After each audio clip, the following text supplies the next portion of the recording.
Good afternoon, ladies and gentlemen. Welcome to another segment of ASAP Cafe. I am your host, Asaph Adonai, and as you can see through the magic of green screen technology, we're on the set of a Louis Armstrong concert, known to the world as Louis Armstrong, the one and only.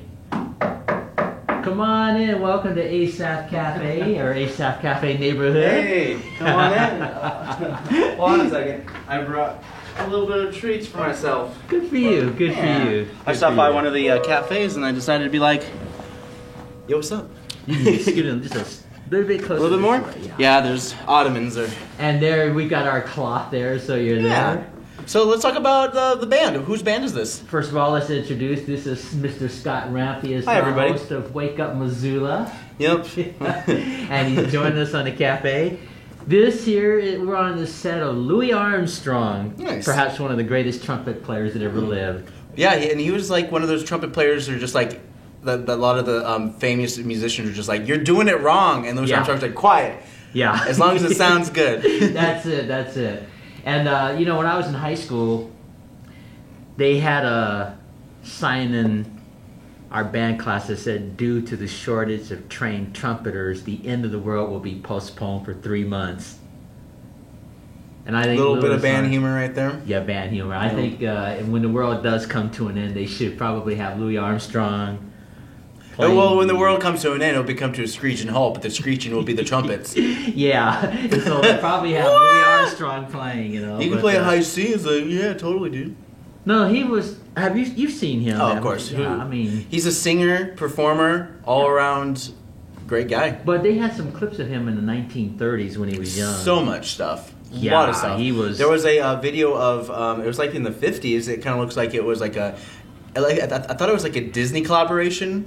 Where Walt Disney, the magic of Disney and all that stuff. He did that show for television, and Disney really hit the market on that for television, making some movies. But Right. he really Walt Disney hosts his own television show, and I think one of those segments was featuring Louis Armstrong. Yeah, so I mean, there was no. So the picture player looked quite really like good. him. It was in full color. Everyone was all dolled up and everything. And here's one of the songs that he was best known, a song called Sleepy Time Down South. You may have heard me do it.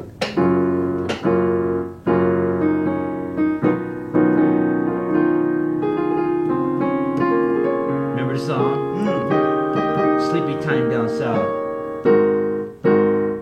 This is one of his signature songs. Could you play the three big beats? Yeah, that's how it starts out. It's just a band that does Play it. the first three beats. It sounds very familiar. Yeah. I did it on your show once when I did that oh my God, story it's, on Mark oh, Goddard, the actor look. on Lost in Space, remember? Look at this. And now it's switching over to Snow White and the Seven Nice Dwarfs. throwback for sure. Uh-huh, Okay, and, so the thing that you're doing when you're banging on the piano at that part, it reminds me of a Elton John song. Really? Yeah, play those three notes again. Okay. That's playing. It's like the three. Just before it goes dun dun dun dun. Yeah. It's what is that song? Hello, Emmett. This is called Sleepy Time Down South. Sleepy Time Down South, huh? Yeah. Welcome. You'll Emmett. see what we're doing. You're going to like what we're doing when you get set up. Yeah. We'll have Emmett sitting next to you there. Yeah, we're gonna try to do Raise it. that cloth a little bit higher just so it can be yeah. seen. Okay. You got to get that cloth in there. Just put it in here. Okay, that's fine. I guess you have your own beverage, or Oh yeah, that's my own beverage. that's Scott's. I'll take the secret ingredient though. do you want that door closed or No, not? no. Oh, the other door's closed, so we're good. We're good. Don't want it. Gotta be very. No, we're good. careful We're about good, this. Emmett. Yeah. Oh God. Cause I remember those three notes: dun, dun, dun. Uh-huh. And That's then how there's like that a song whistling goes. sound in it.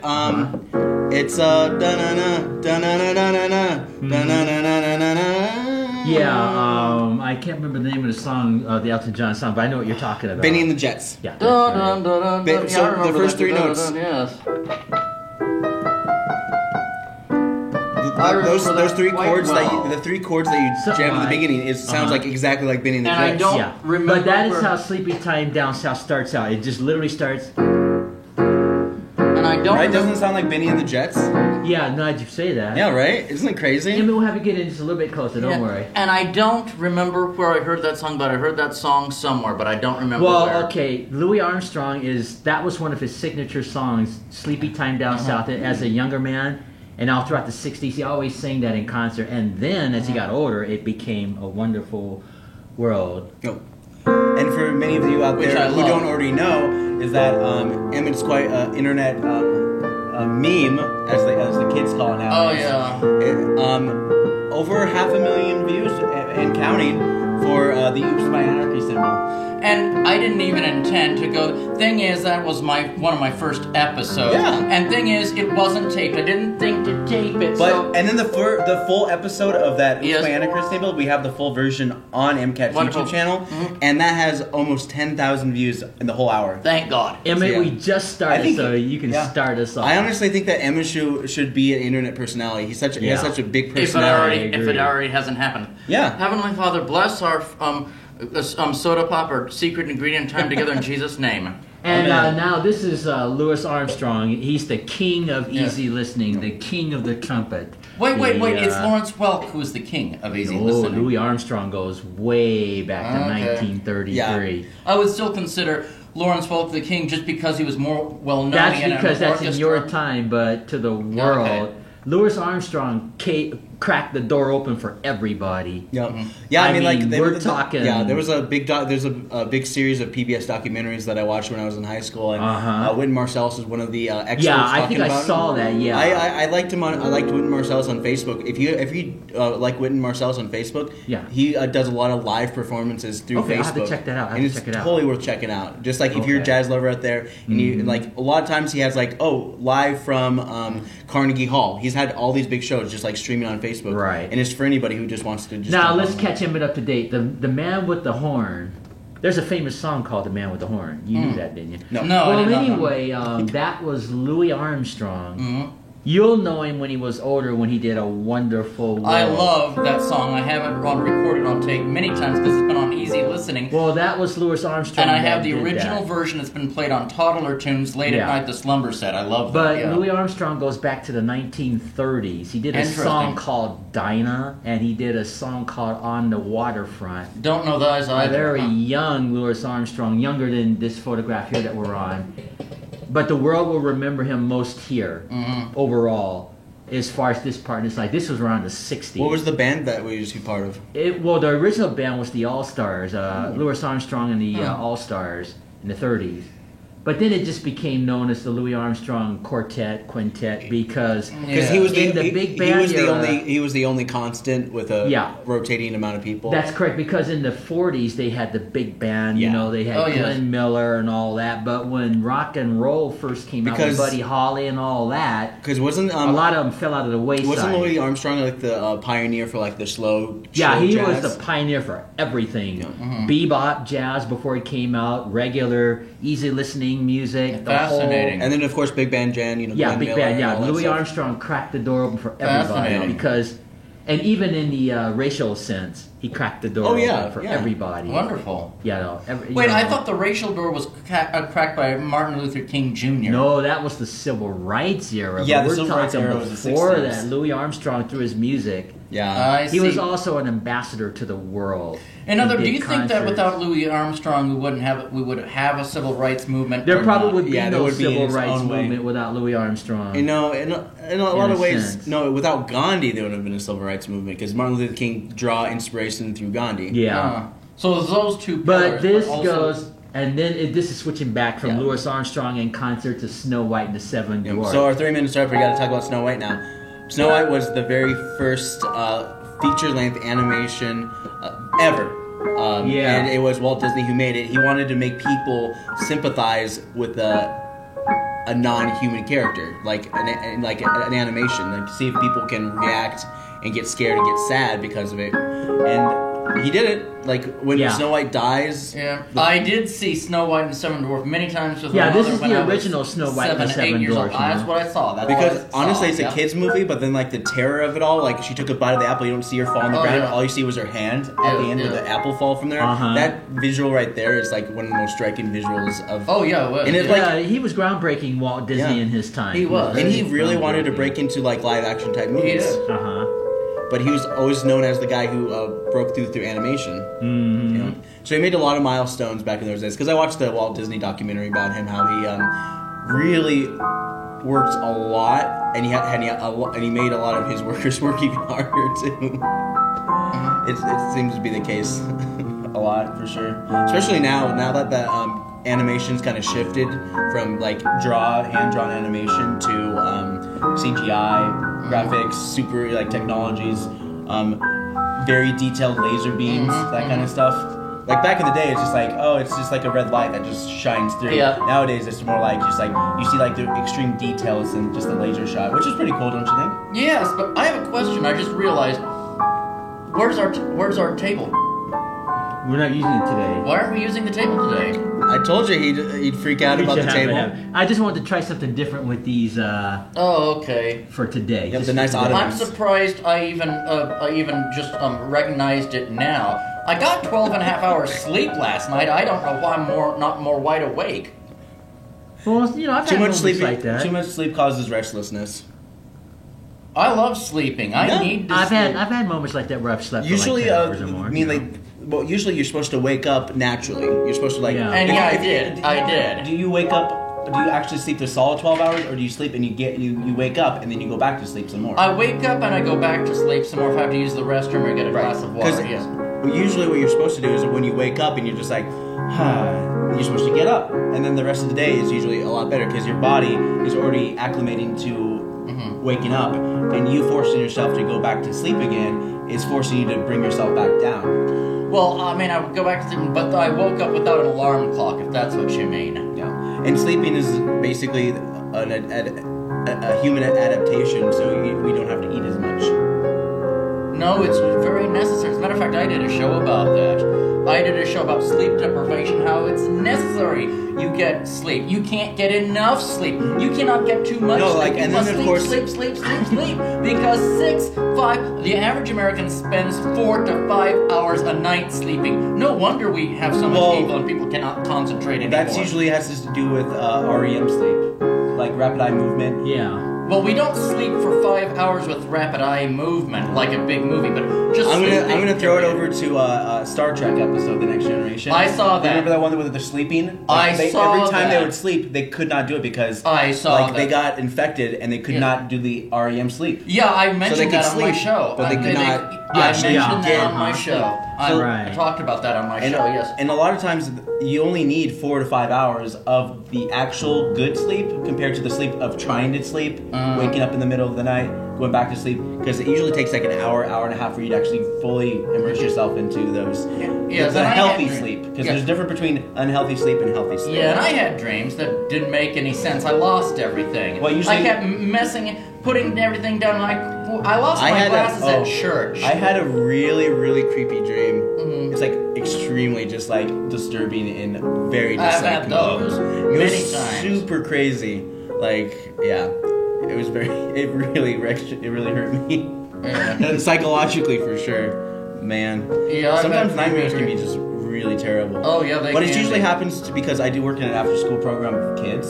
And that's probably why. And nothing. Kids love making horror films, so I automatically assumed the identity in my dream about kids who are just like evil. Oh yeah, absolutely. Evil children, just like demented, all that kind of stuff. And it's just like freaks me out every single time, and it makes me fear children. When I was in high school and elementary, I met evil children. I did. So not all children are good and benevolent, sadly. Well, a lot of them have no place to base off of what is good and what is bad, and it's like an ethical thing. Yeah, a lot of times kids don't really understand the ethics, and a lot of times when you're young, it's like you don't have regrets. Yeah. You only have regrets when you get older. When you're young, it's always like that's unfair. Usually because they've never been taught the difference between right and wrong. They've been taught moral relativism in school. I'm not trying to make my show the other awful truth about society. Maybe we should talk about something that's happier. true. But we'll get to But one thing you should never assume is a person's on the same page as you. Well, that's true, but at the same time, everyone should be taught morals and what is right and what is wrong. If you say everything's relative, then you can go out and chop people with an axe for real and say, it was great! Disclaimer. Everything's relative! Disclaimer. If you chop off someone with an axe, you will go to jail. Yeah, but that executed shouldn't be probably, the only too. thing that stops you. So, but I don't want this to be another awful truth. Right. Folks, Let's get back to Louis Armstrong and Snow White. We're But- on but- the set of So both when did of these you today. first watch Snow White? When was the first time you? I would say about 7 years old. My mother took me to see it. I'm thinking 7 or 8. But that it. came out, 1930? It came out Yeah. in the 20s, I think. Yeah, that's right, like 20. This one. Yeah, Oh, that's it right. was It was the 20s because it came out around the time of... The Great Depression, right? Where everyone was it kind of came like. out with that Gone with the Wind, I think, around that time period. One of his early And movies, especially if I back in recall. especially back in those days where you're lucky to have like 1 or 2 decent movie every 5 years. And I think and now Disney we did are come so out around that oversaturated time. with movies. One of his but first- there's always good movies that come out. Like there's always like hidden gems. Now it's like there's too many movies. Exactly. But then there's always those hidden gems that you always can look for. And I think his movie surpassed Gone with the Wind. Gone with the Wind is the awards, highest you know? grossing movie of all time.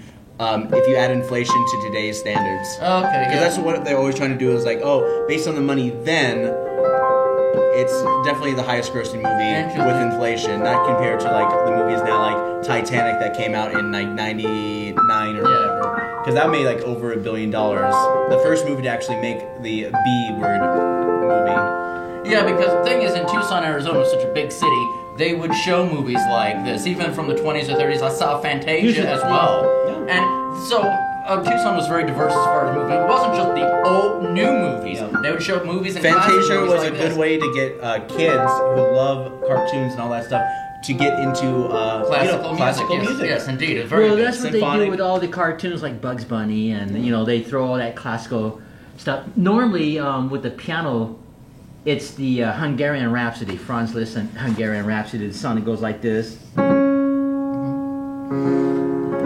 I thought it was E.T. that was the #1 of all time, even surpassing Star Wars, which was #2. I wouldn't say that because Empire Strikes Back is one of the best movies of every Star Wars movie. Well, I It think is. it depends on your taste because that story I did on Michael Rennie, The Day the Earth Stood Still, that movie ranks way up there to this day, too. Well, I'm talking about money-wise, because they did say Star Wars was the most money-making. some is money, but and then some it was is like the popularity of the and then E.T. Well, it made more too, money you than know. Gone with the Wind, Yes. based on the inflation of that time. Uh-huh. Right. But if they were to account how much money is worth back then to I here see. now, Interesting. Gone with the Wind, and that's Yeah. something that they always have to determine because Gone with the Wind was the most watched and most tickets sold for a movie. Interesting. Even surpassing Star Wars, that's odd. Yes. Well, that's strange, because I thought it was Star Wars. It's not really strange when you have something that's fairly new technology, a new movie, like a huge epic, and everyone just wants to like rush to something that's so big and massive. Well, I remember standing in line for Empire Strikes Back. It took me an hour to get in, and I was reading the book. Just starting from chapter 1. Well, we were standing in line for an hour, and someone said, "Well, by the time we get into the theater, you'll have read the book and know the whole plot," which is true. And now a lot of theaters have gotten really big to a point where like if you go to like a theater here in Missoula, even if it's like an opening weekend, I know. you're still like there's still so many empty chairs there. Yeah, I wonder what happened to the hits, because I've been... Everyone had like that at-home streaming service. It's like you don't have to worry about leaving the comfort of your home. And I'm assuming some people don't have good experience at the movie theater. Everyone's had a bad experience at the movie theater where you have to turn around and be like, "Hey guys, quiet back there." I know. Well, And- with and Netflix with the and streaming- stuff like that, you can enjoy movies that way. And if at you get home. bored for like a Netflix. second, you just pause and move on to another Do you streaming. mean we now have the technology? I must be dreaming to again. stream movies on your Yeah, you don't have to on go your to a television. theater anymore. I mean, Do like you mean I have it- Netflix at home. I can watch Yeah, any I got movie Netflix I too. want. Well, I any know from the television. past. Nice. But do you No, mean current Do stuff. you mean if there's a movie playing? Let's make up a movie title, Battle in Outer Space, and it's playing at the Paraflex, or it's playing at the It's about distribution. It'll be rights. on Netflix. It'll be on Hulu. It'll be on YouTube. Yeah, but you can't stream it. You can't stream it in real time. Yep. Some movies have this gimmick where they release it in the theater and you can watch it in streaming.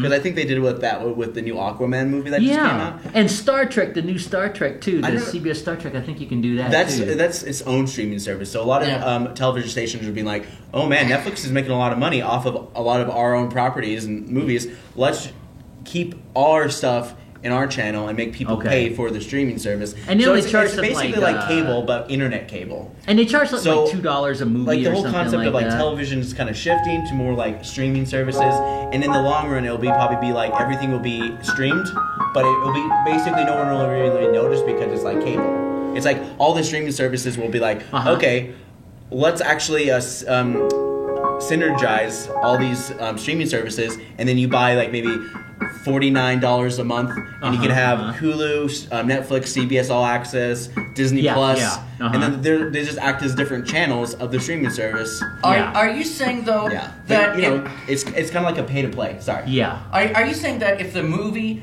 is out in the movie theater, let's say the Village 6 that used to exist, I could watch it on TV on the same day that it's being shown in the Village 6. If I had the technology, I could watch it at home rather than going to the theater and buying popcorn. That's right. I can hear you have to yell in my ear. Yeah, you can do that. I didn't know this. Yeah. No, we have technology. A lot of people don't go to the theaters anymore. And that's the because same they thing can with do it at home. and that's the same thing with the lumber industry. It's like everybody lost their jobs when they developed big giant trucks to pick up all the wood rather than just a bunch of people dragging them with donkeys into the river and having them throw there.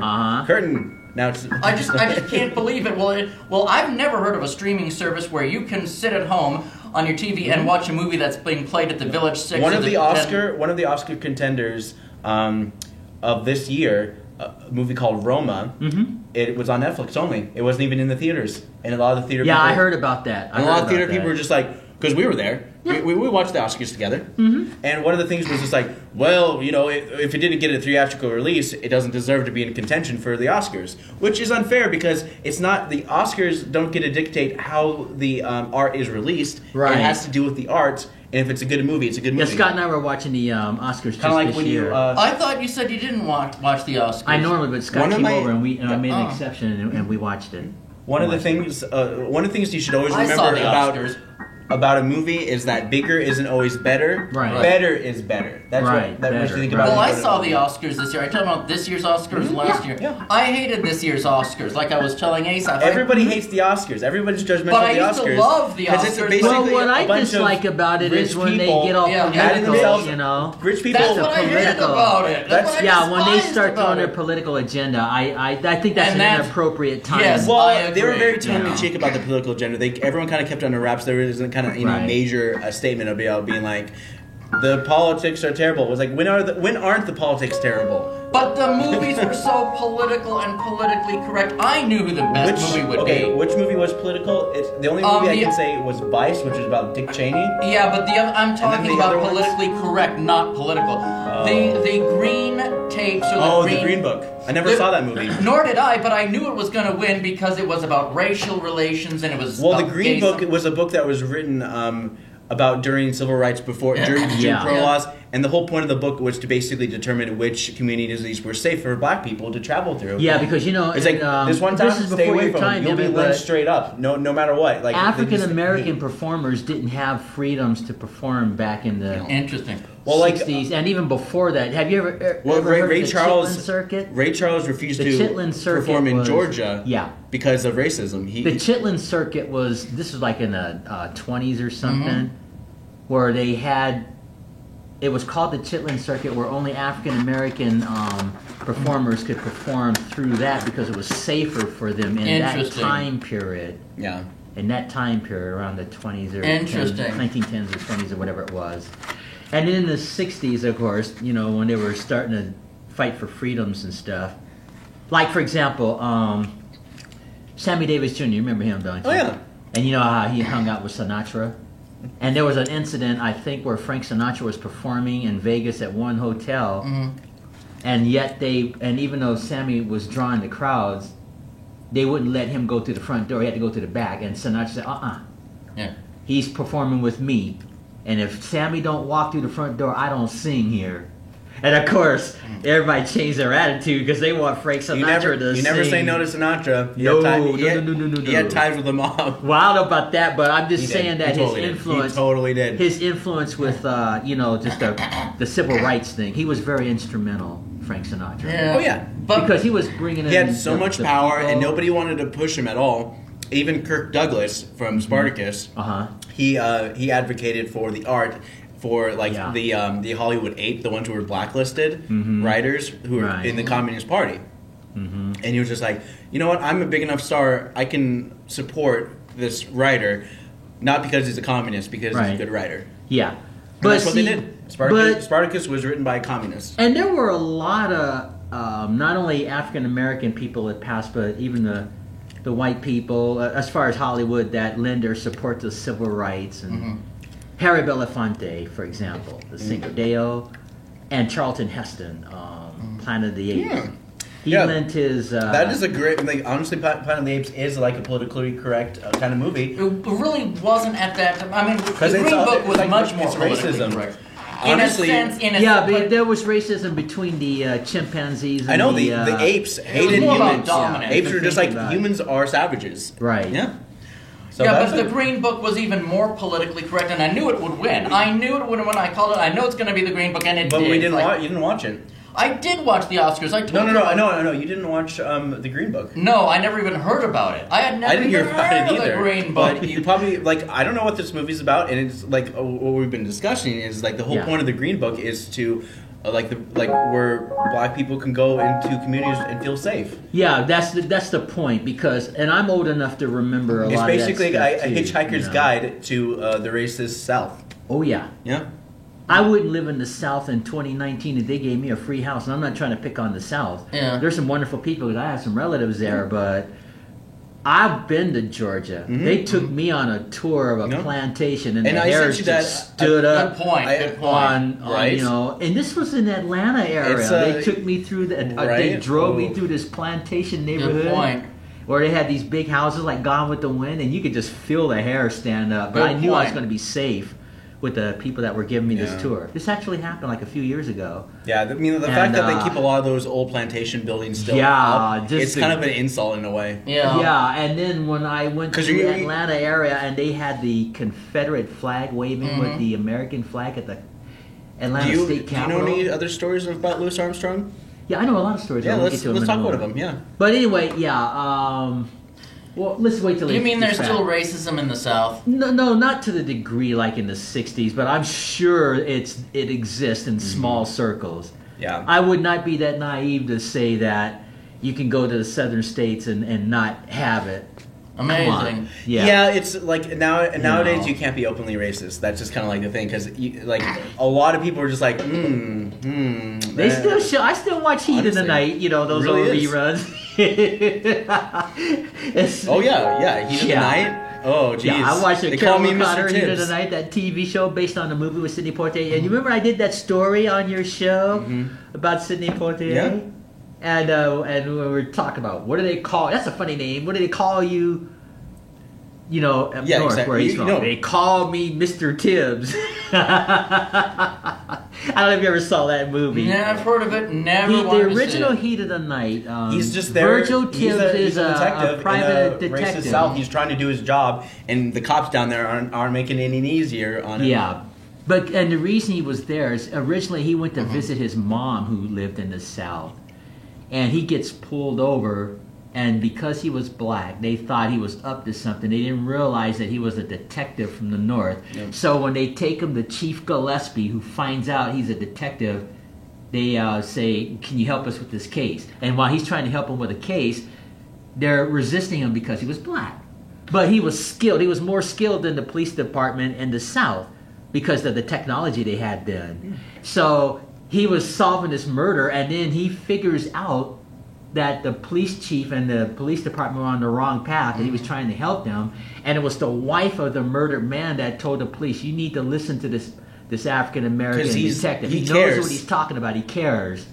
And so that's what he was going through in the original movie. So when they had the television show, it was based on that film. Wasn't but it, that wasn't film was it, very wait, who's relevant. the actor who played the Sidney Poitier part in the show? That his name was Harold Rawlings. Okay. He's a famous African character. Yeah. Famous character actor. African American. There's a lot of great character actors. I think the best character actor working today is Doug Jones. Yeah. And Doug Jones is the character actor that you might know from the movie The Shape of Water. He's done a lot of stuff with Guillermo del Toro, but he also is like in every single movie. Mm-hmm. If you ever see a character with a lot of prosthetic makeup on there, he's able to shine a character through all prosthetic makeup. He's one of the big aliens in the new Star Trek Discovery series.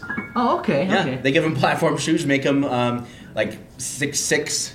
Oh, like yeah. really tall, and he kind of looks like he's a mixture between a human and a shrimp. Oh, speaking of science fiction, Emma, with the surprise we had for you, if you stuck around for the second show, we were going to have we have a backdrop with lasers. Yep. Oh, cool. We're gonna have a phaser gun for you. Phaser gun. Oh, cool. For you. Yep. So you can That's talk why about that's why we favorite... want you to stick around because cool. We'll talk about that later. Yeah, because I need to do these two shows because this won't be available next week. There's no cafe next week because of that children's. Well, you know, Lori only asks us to do one new show a month. No, she asked me to try to do two if I can because of next week. Right. And so the surprise we had for you was the lasers. Oh, cool. What's our time at right now?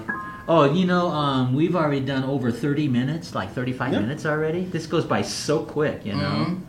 We've got a little time still, but it's going by relatively This episode quick. should be called In the Heat of the Cafe. But getting back to that movie, I don't know if you ever saw the original Heat of the Night. It's very relevant. In fact, a lot of Sidney Poitier films were relevant then as they are today. Oh, yeah. Especially,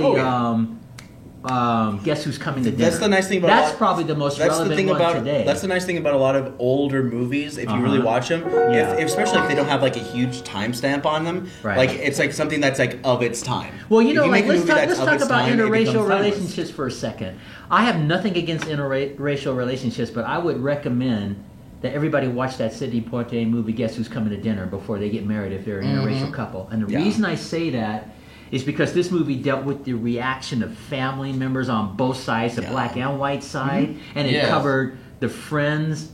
I'll be more specific in a moment. Like Sidney Poitier's character, he was like a brilliant surgeon in this film. But it didn't make any difference that he was a surgeon, you know, very skilled.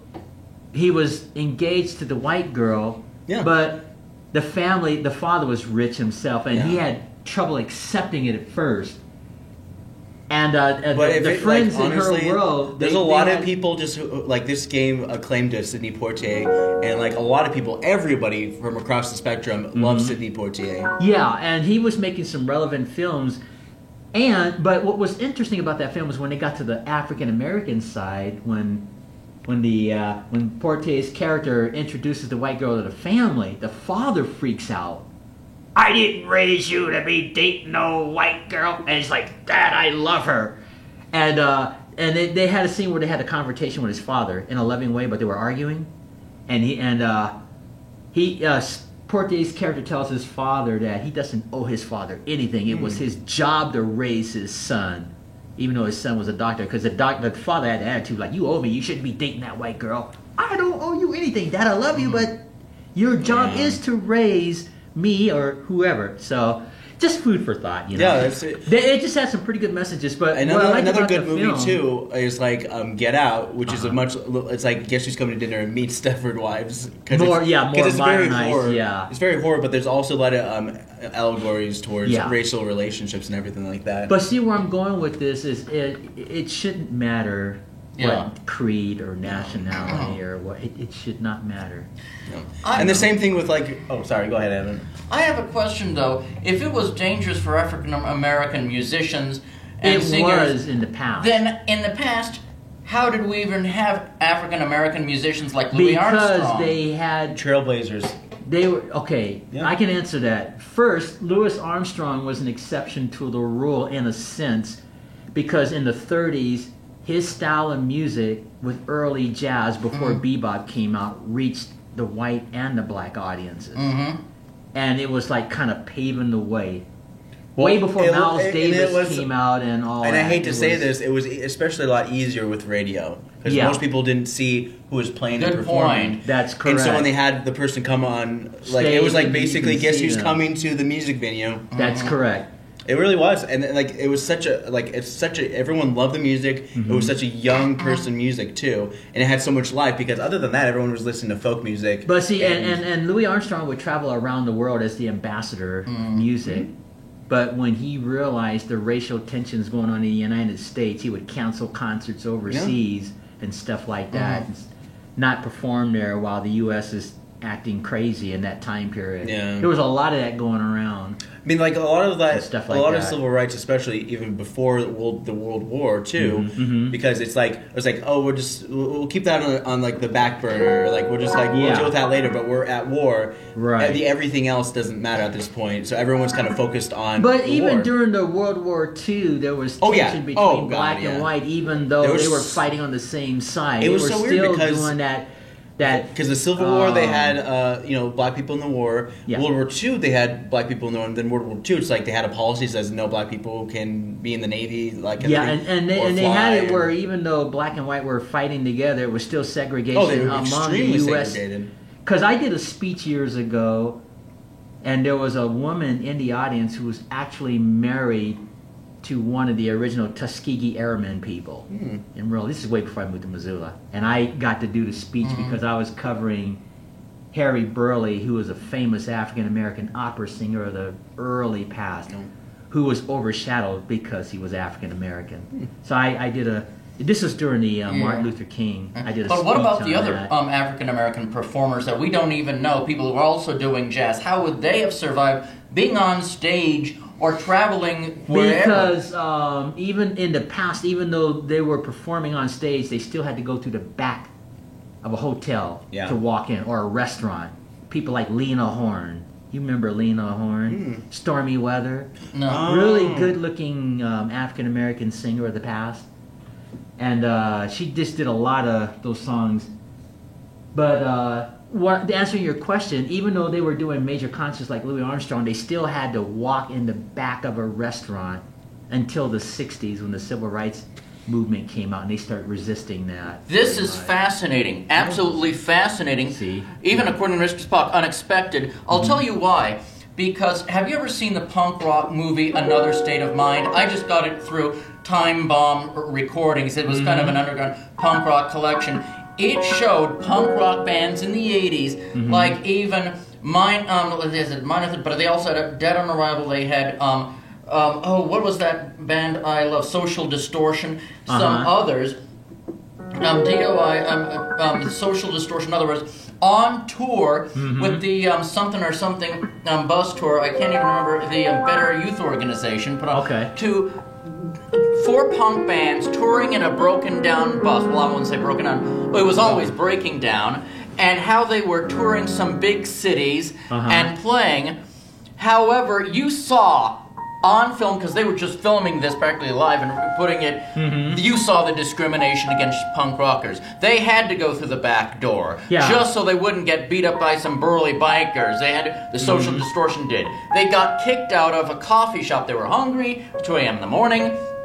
There was this old horrible lady about her in her mid-50s or 40s, never seen punk rockers before. She got scared. They just wanted a cup of coffee, and she said, no, can't do it. No coffee. And she called the police on them, and the police had them thrown out, and they were hungry. Oftentimes, they didn't have much money to eat, or they were thrown out of places, so they didn't get much to eat. And that's common. That happened with African American people in the past, way before the punk rock movement ever came out. Way before that was even in existence. That was happening. Yeah, But I have a Louis Armstrong was. I looked up a quote that kind of like would best kind of like emphasize how you feel about like punk music. Yes. In general, it's like when life sucks and you feel alone and empty, you stick to some metal and life is better because somebody else knows the pain and rage that you're going through. Amen to that. But it's fascinating that thing is they did finish their tour. They had lost a lot of weight. They were on tour. They were known in punk rock clubs. Well, Sammy Davis but Jr. was on tour a lot too. In fact, they had that PBS documentary on him just recently, like about a week or two ago. They did Sammy Davis Jr.? Yeah, they did a PBS documentary on him. But they were going to that fundraising thing. Oh, and when they had the fundraising, they put all the good stuff. So I happened to watch that documentary on the life of Sammy Davis. And he went through the same thing, being part of PBS the has Sinatra's. a lot of great documentaries. Like, Ken Burns. Ken Burns is like the guy who did all of the king of documentaries. The king of the Kinsburn effect of tracking through a picture. Because a lot of those old pictures are like long, detailed, and a lot of times you had to like get a camera, and it gave a good scope because cameras were fairly new, and Civil War was definitely one of the most photographed wars of its time. Yeah, but getting back to those performers, Sammy Davis and so on, they were all having and Lena Horne said this in interviews too, they all had to walk through the back of a restaurant or a hotel, even though they were performing Every there. time I look at PBS, they always have that one song, Chattanooga Choo Choo. Which band is that? That was originally Glenn Miller. Yeah, Glenn Miller. He like it was like a live video of him, Glenn Miller, his band. They're all like in a cafe. Yeah, and they're all kind of bouncing around, and he just like, and like it's such a really good video, and I saw it on PBS a whole bunch of different times, but it's like kind of like an original music video. And then Tex Beneke took over the orchestra after we lost him, and he would sing Chattanooga Choo Choo with the Glenn Miller. And like if you look at like a lot of times when I looked at the videos, like that guy does not look like the voice that is singing with him. No, Tex Beneke had this ordinary. Oh, sorry, I was talking about the original Glenn Miller. Okay. Yeah, but I mean after Beneke took over, he kept the band going, and he would sing that song, which he sounded pretty good, but he just didn't look like he could sing when you watched him. I got a big band jazz era. It was like a re-recording of a lot of the famous jazz music, and it was by the UK symphony like big band thing. I think I've heard of that. Yeah, but I had a whole bunch of CD collection of all the music, and it was like really good. It was really well done. Yeah. Like let's talk. But talking about the history of that's more Snow White. The history, of Louis Armstrong. We'll get back to that in a second. Okay. Because we are. How much more time? We got about 15 minutes left. It's already been 45 minutes already. Well, let's talk about a quick history of Snow White. Yeah, we've been talking a lot about Louis Armstrong and that kind of stuff. Well, before we do that, can I finish on a happier note about that movie? The movie, The Another State of Mind, finally had a happy ending because even though the bus was completely broke down, someone from either Minor Threat or some other kids at a punk rock house or something, finally, they called them up, some friends of theirs, or Minor Threat, another punk rock band. They had some hamburger meat for them, beer, a couple of cases of canned beer. So at least they were able, to get saved, get rescued, so they get something to eat and drink. And then two of them drove home, and some of them flew home. So they left that abandoned bus just sitting there, and they were able to make it home safely to wherever. But they even said it was a terrible time in a lot of ways. We're kind of skinnier. We didn't, we're not as good friends, but we got to meet all these punk rockers, all these kids that had the same thing, and they are the hope of the future. So if I had to do it all over again, I would. And that was so it had a happy ending. Just before we. Now let's get back to the history of this real quick. In short, Louis Armstrong, the ambassador of the world, they called him. Because of his music and his personality and playing in the early 30s, it paved the way for a lot of styles of music that came after his style. Nice. He had the original. It wasn't bebop jazz like Dizzy Gillespie and improv stuff. His style of playing was different, but it just paved the way for a lot of people. I like that. It paved the way for big band. It paved the way for bebop. Paved the way for early rock and roll and so on because of Louis Armstrong. And he's like influential in the whole music spectrum. Everybody talks about Louis. Everybody goes. Even Wynton Marsalis says it. Everybody goes back to Louis Armstrong. He's got some kind of. There's influences of Louis all throughout modern history. So that's pretty cool. How this one guy could take a horn like that and bring a lot of joy to people all around the world. Because he did concerts all around the world, Africa, Europe, all over, and he was a big hit, and he just brought nations together, and you can read about that in history. He brought nations together, and cultures together, and so on through his music. So, and he lived to be 71, I believe it was. Yeah. Yeah. And another kind thing that they said about him was he was born poor, died rich, and never hurt anyone along the way. Good. That's a wonderful legacy. Yeah. Was said about him. I think Duke Ellington said that about him. Oh yeah, Duke. Duke Ellington. I'm surprised, even if he was discriminated against, had to go through the back door many times, that Louis Armstrong wrote a beautiful song, What a Wonderful World. If I were living in that, I would say, this is a horrible world! But you gotta remember, that song came out years later from this time period in his life. Okay. The world is going to probably remember Louis Armstrong more in this point of his life. He was, because that was around the time when Hello Dolly came out and all those other popular songs. Another big name, Miles Davis. Yeah, and stuff like that. So Miles came out in the 60s. My parents used to watch him, so I used to watch Miles when I was a kid growing up, watching him. I was in Seattle a bunch of years ago, and I saw, Marcellus is a huge family of musicians. Oh, yeah. Branford Marcellus, he played the Barry sax, and I saw him live in concert in I bet that was a good concert, jazz too. concert in Seattle, and apparently it was it's called the Alley, because you get access through the alley to the jazz club. Right. I'm sure that was quite a concert too. It was great. And everything was chill. I kind of felt like I felt isolated in the music while being completely surrounded by people watching this, and it was just. Well, his style of music is different too, but. Well, everyone's style is different in music. Everybody. And it evolves from the Louis Armstrong's time. Just music evolved to what we have today. Yeah. And the history of Snow White, real quick, while we're looking at this, because we're almost out of time. We got about a little over 5 minutes. We had a little note about talking about Walt Disney's very first feature-length movie. Mickey's always been kind of short. He's never really been able to have a feature-length movie with Mickey. Right. He's always kind of been like Mickey's always kind of been the staple of what Disney is, and a lot of these short ones always been Mickey. But when this movie came out, I think it did come out around the time of Gone with the Wind, and I think it held its own against Gone with the Wind at that time period. Mickey and the Beanstalk is on Netflix. Is it? I'll have to look it up because I got Netflix now. 41, 39. They're all the iterations of when Mickey goes against a giant, and there's so many different.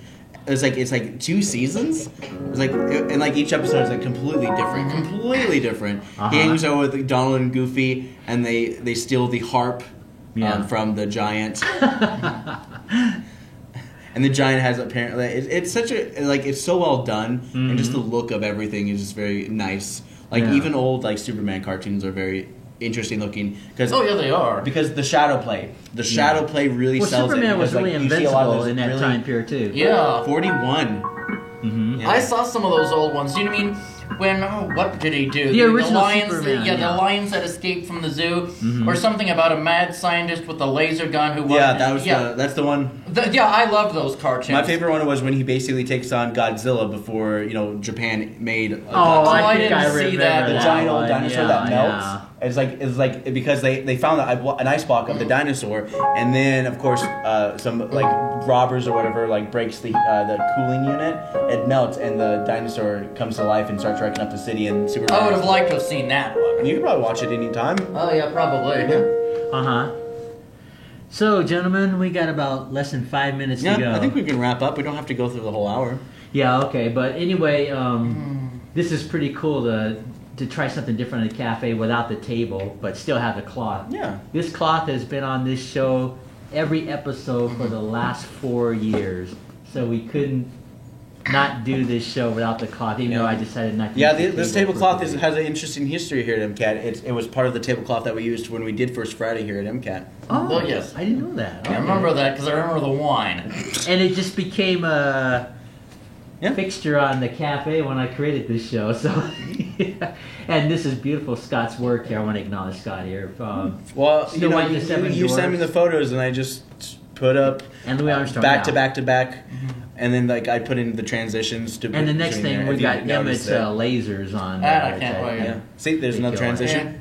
And, just in closing, I wonder if punk really hasn't gone mainstream. I don't think it's a threat anymore. I mean, when I say that, on Toddler Tunes 926, Farmer Jason does a song, I talked about this on my show, Punk Rock Skunk, which is actually a tribute to punk rockers, and it is so hardcore, even as it could be for adults, a sing-along, drink beer along thing. With it's a punk rock party song, but it's for toddlers. Right. And I've seen punk rockers on Darts, the BBC America, or I've seen it on Counting Cars, or even Billy the Exterminator on Channel 169. He's an exterminator, but he used to be a hardcore punk rocker. I wonder if punk rock just hasn't gone into the mainstream where we're not persecuted so much anymore. Now that it's on the baby TV, and they did another cover of a Ramones one, you know, the kids beat bop, dun, dun, dun, dun, dun, dun, and it's like it's so mainstream. I wonder, maybe people are accepting us now. Well, you should go to a couple more record stores and see about what kind of things new punk has done. There aren't any. I think it pretty much died. You should probably ask a couple of the record stores, because I know that, I can't think of any local ones here in Missoula, but just basically the Hip Strip. They have a bunch of record stores. I know. You stop by and be like, hey, I'm looking for some new punk, maybe some old punk, maybe something in between. Oh, I've gotten many punk rock from the Hip Strip. Many of my punk rock albums from the Hip Strip. Many of them. Yeah. But mostly the older bands. What albums on? Is it vinyl? Not just mostly CD. It's on mostly CD. Well, that's fine. That could be cool. Fine. Maybe you can do. I've often done. You know what would be really cool is that, like, if you did a whole new show with punk music appreciation. Well, I've already done that on my show, Razor Blades and Leather. That was part of my episodes. But you have part of the rules of MCAT. You have to ask the musicians and the musician label for because of copyright issues. You can't just play it. Otherwise, I would have been playing punk rock all the time. You can play a little bit of a sampler. You don't have to. If you play the whole song, yes, I can see that. But if you play a sample, but that's what I did. I would play the whole songs from various bands. That's probably why you had a problem. If you do a little sample, you can according. So I've already done that. So that was done years ago, even before you came. Years ago, you've never seen that. Years ago, even before you came. I would actually like to see that. Maybe we can post it up somewhere. Yeah, I think one of them was on YouTube. I think one of them was on exposure. So if you get a chance, bring the tape down, and I want to take a look at it. Well, they're in the wine cellar. I'd have to dig them out. Yeah. But they were kind of scattered. It was like 1 through 5. Razor Blades and Leather. And I did get the permissions.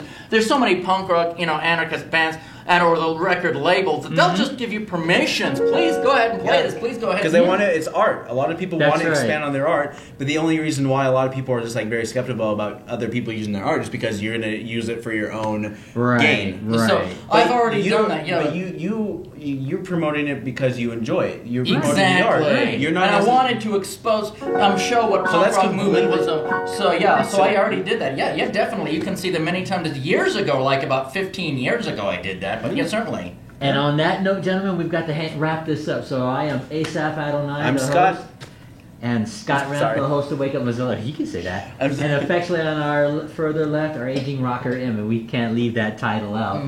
But yeah, Scott did a wonderful job putting this together where we're on the set of Louis Armstrong in concert. Switching over to Snow White and the Seven Dwarfs. You got any final words, Scott, you want to say? I won't say anything. What about you, Emma? You got any final words? All right, well, in that case, thanks for tuning in, and we got your surprise thing for the next one. Yep. So until our next show, Maranatha.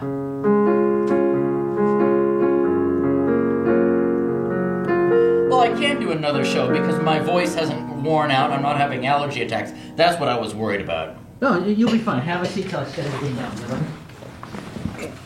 Oh.